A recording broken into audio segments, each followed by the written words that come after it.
ભારત દેશ મોદી કે શાહની ફરમાની પર નહીં પણ ડૉક્ટર બાબા સાહેબ આંબેડકરના સંવિધાન પર ચાલવાવાળો દેશ છે। આ વાત અમેનીપ બ્રિજરાજ સોલંકીએ કરી છે। નમસ્કાર, હું છું મમલ। તો આવો સાંભળીએ બ્રિજરાજ સોલંકીએ વધુમાં શું કહ્યું। વિશેષમાં વાત નહીં કરું, પરંતુ આજના દિવસે આજ ભૂમિ ઉપર, આજ ધરતી ઉપર ભારત અને ન્યુઝીલેન્ડની મેચ થવા જઈ રહી છે। માત્ર અડધી કલાક દૂર જે સરદાર વલ્લભભાઈ પટેલ નામનું સ્ટેડિયમ હતું, એ આ ભ્રષ્ટાચારી ભારતીય જનતા પાર્ટીના લોકોએ એ નામ હટાવીને નરેન્દ્ર મોદી સ્ટેડિયમ કરવામાં આવ્યું છે।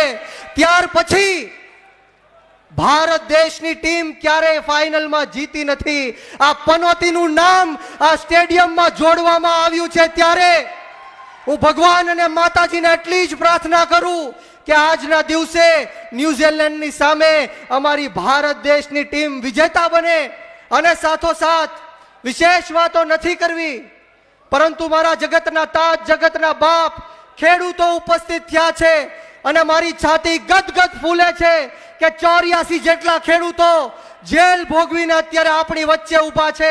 માનનીય પ્રવીણભાઈ રામના નેતૃત્વમાં રમેશભાઈ મેર હોય, રાજુભાઈ બોરખતરિયા હોય, પિયુષભાઈ હોય, તમામે તમામ લોકો જેલની બહાર આવ્યા છે। ત્યારે ચોક્કસપણે આવા ક્રાંતિકારીઓને જોઈને મને કહેવાનું મન થાય કે વળે નહીં દુનિયામાં કરે ગેંગે કે ફેફેથી, વળે નહીં કાંઈ દુનિયામાં કરે ગેંગે કે ફેફેથી। ઘડીક શણગાર મર્દોનો સજી લ્યો તો મજા આવે, અને મજા કાંઈ કોર આવે દાદ કાયર વેશ મૂકો તો, અને કદમ બે કાળની હામાં ભરી લ્યો તો મજા આવે।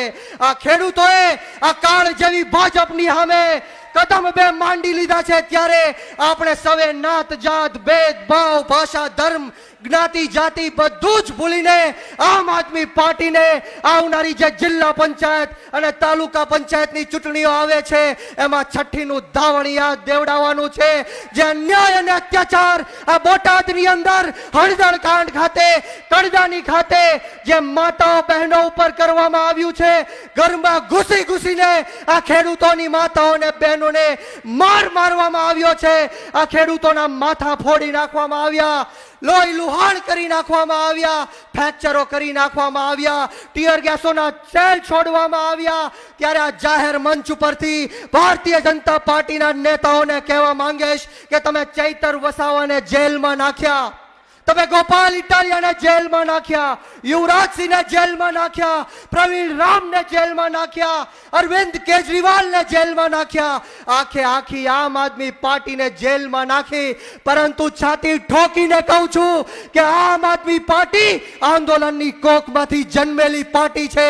અમે ગરમ તપતી ભઠ્ઠીમાંથી નીકળેલા લોકો છીએ।